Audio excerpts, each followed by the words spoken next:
Yes everyone, welcome back to the channel. My name is Howson and this is a quick little bit of a transfer talk World Cup edition. I am here in Qatar, but we are not stopped talking about United, or we will not stop talking about Manchester United. And the first one, the only one that we could ever possibly start this with, is Cristiano Ronaldo. So what's going on with Cristiano Ronaldo? Well, Simon Mullock in the Mirror yesterday morning was talking about the fact that Chelsea are ready to make a move for Cristiano Ronaldo if he is sacked by Manchester United. Now the first instinct of that one, to me, tells me that, for starters, Chelsea should just throw a bid in.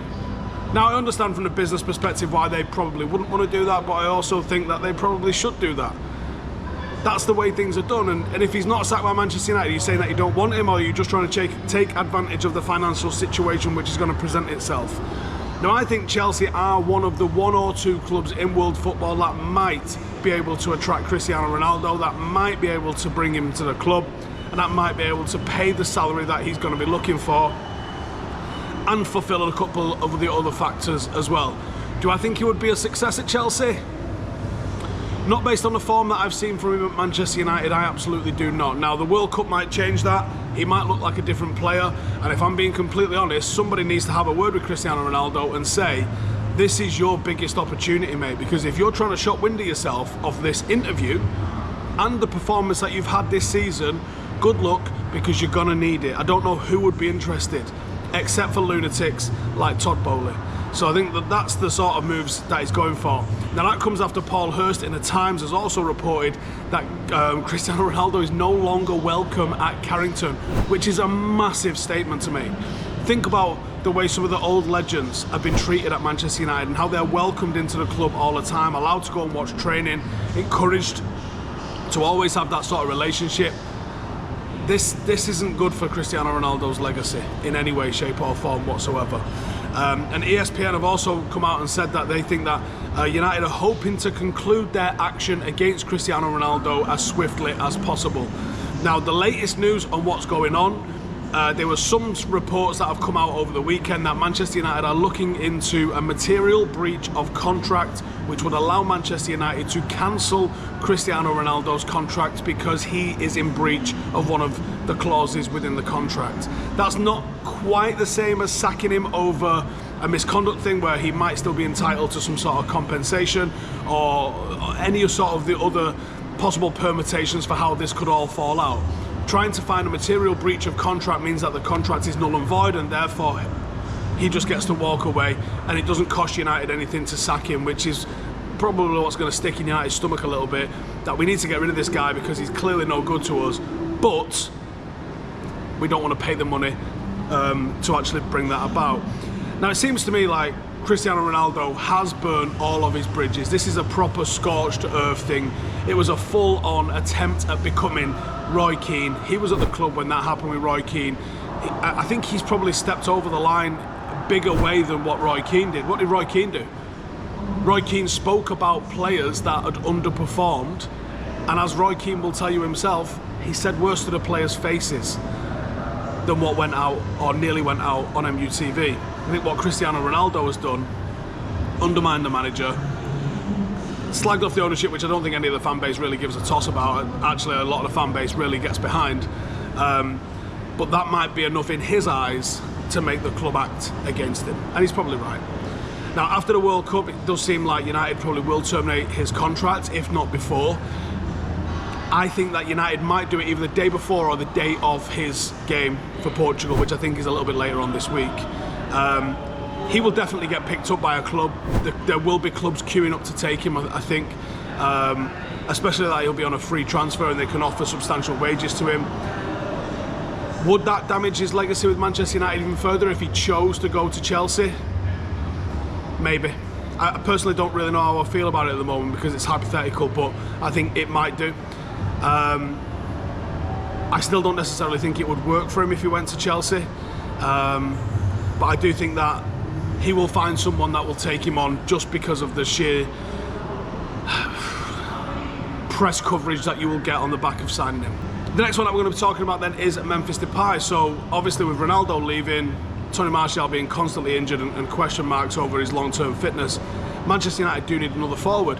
And a name that has been constantly linked with Manchester United since he left Had a sensational time at Lyon, earned a move to Barcelona where it's kind of gone up and down a little bit for him, but I think that there could be something in this. I don't know if it's the Dutch connection, but he's in his last year of his contract at Barcelona, and as we know, they are strapped. They could flip him in January just to try and ease the tension a little bit on that wage, especially as they know now going into next year that then, they're not going to have the Champions League money for the second part of the season. I don't know the difference in between Europa League and Champions League money, but I believe it's enough to maybe make them sell a player. There could be a chance that United manage to actually benefit from someone else's misfortune for a change and actually bring somebody in like Memphis Depay. Now, I'm not sure how I feel about Memphis coming back either, because I don't think he got a fair rub of the green under Jose, and I think he was better than a lot of people give him credit for under Louis. But I also know of some of the stuff that was going on behind the scenes there with him, and I think that his attitude probably wouldn't go down too well with Erik ten Hag. The turning up dressing like a matador, the choice of cars. The choice of cars is a weird one, because Wayne Rooney pulled him aside and was like, what are you wearing, what are you driving, you need to take it down a notch.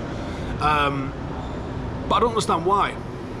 If you can afford the ridiculous cars that some of these players can afford, why are we pretending that you can't?